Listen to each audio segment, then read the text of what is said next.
Hello hi అండి, అందరికీ శుభోదయం.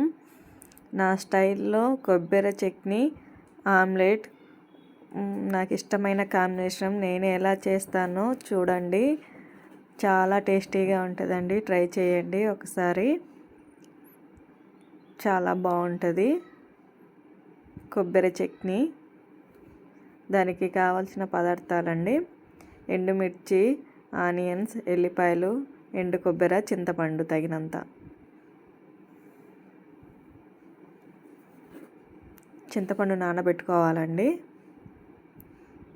పెనం ఆయిల్ వేసుకొని ఆయిల్ హీట్ ఎక్కిన తర్వాత ఆనియన్ వేసుకోవాలండి. ఫస్ట్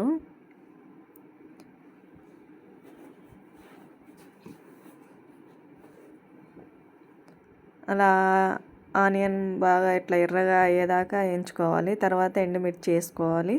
ఎండుమిర్చి, ఎల్లిపాయలు 2 వేసుకొని వేయించుకోవాలి. బాగా వేయించుకున్న తర్వాత ఎండు కొబ్బరి వేసుకోవాలి దాంట్లో. అది కూడా కొద్దిగా వేయించుకోవాలి. వేయించుకున్న తర్వాత కొద్దిగా వాటిలలో కొద్దిగా జీలకర్ర వేసుకోవాలండి. మధ్యలో ఒక సైడు చింతపండు వేసుకున్న తర్వాత జీలకర్ర వేసుకోండి. ఫస్ట్ జీలకర్ర వేస్తే ఏమైందంటే జీలకర్ర తొందరగా మాడిపోతుందండి. మాడిపోతే అంత టేస్ట్ ఉండదు. లాస్ట్కి వేసుకోండి. సిమ్లో పెట్టుకోండి. ఇప్పుడు సిమ్లో పెట్టుకొని జీలకర్ర వేసుకోండి. జీలకర్ర మాడద్దండి. జీలకర్ర మాడితే టేస్ట్ బాగోదు. మాడకుండా చూసుకోండి. అంతే అండి. ఇంకా ఆఫ్ చేసేసి చల్లగా అయిన దాకా అట్లనే పెట్టుకోవాలి.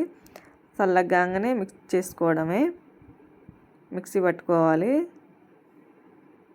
సిమ్లోనే వేయించుకోవాలండి. అలా మిక్సీ పట్టుకొని తగినంత సాల్ట్, మనము చింతపండు నానబెట్టుకున్న వాటర్ ఉంటాయి కదండి, ఆ వాటర్ కాస్త వేసుకోవాలి. అది చింతపండు నానబెట్టుకున్న వాటర్ కొంచెం గట్టిగానే ఉంటుందండి. గట్టిగానే ఉండాలి. కొబ్బరి చట్నీ గట్టిగా ఉంటేనే టేస్ట్ బాగుంటుంది. కొద్దిగా వాటర్ వేసుకోండి. అలా ఉండాలి. పల్చగా ఉంటే టేస్ట్ ఉండదండి. గట్టిగానే ఉండాలి. అలా ఉండాలండి. చాలా టేస్టీగా ఉంటుందండి చట్నీ. ఒక్కసారి చేసుకుంటే ఫుడ్ తిన్నప్పుడు అలా ఈ పచ్చడే గుర్తొస్తుందండి. అంత టేస్ట్ ఉంటుంది.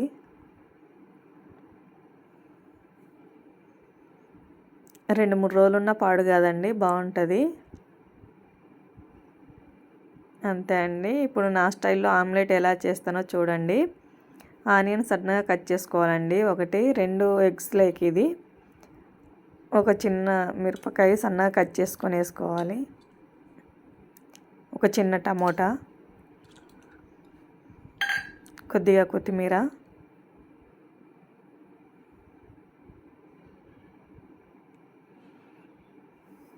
కాస్త కారము తగినంత. చాలా బాగుంటుందండి ఆమ్లెట్. ఇలా చేసుకోండి ఒకసారి. తగినంత సాల్ట్, కొద్దిగా పసుపు, 2 ఎగ్స్ వేసుకోవాలండి. 2 ఎగ్స్ వేసుకొని బాగా మిక్స్ చేసుకోవాలి. అన్నీ కలిసిపోయేలాగా మిక్స్ చేసుకోవాలి. అలా మిక్స్ చేసుకోవాలండి. మొత్తం మిక్స్ అయిపోవాలి. అలా పెనం పెట్టుకొని పెనంలో ఆయిల్ వేసుకొని ఆయిల్ హీట్ ఎక్కిన తర్వాత ఈ మిశ్రమాన్ని మొత్తం దాంట్లో వేసేసుకోవాలండి. చాలా బాగుంటుందండి. ఆ చట్నీలోకి ఆమ్లెట్ చాలా బాగుంటుంది. మూత పెట్టుకొని ఒక 5 మినిట్స్ అలా వదిలేయాలి. 5 మినిట్స్ తర్వాత అలా ఉంటుందండి. మనం తిప్పి ఇంకో సైడు కాల్చుకోవాలి. అంతే అండి. చాలా టేస్టీగా ఉంటుందండి కొబ్బరి చట్నీ ఆమ్లెట్. కాంబినేషన్ చాలా బాగుంటుంది. ఒకసారి ట్రై చేయండి. మాది షుగర్ రైస్ అండి, అందుకే కలర్ అలా ఉంటుంది. షుగర్ రైస్ మాది. థ్యాంక్స్ అండి.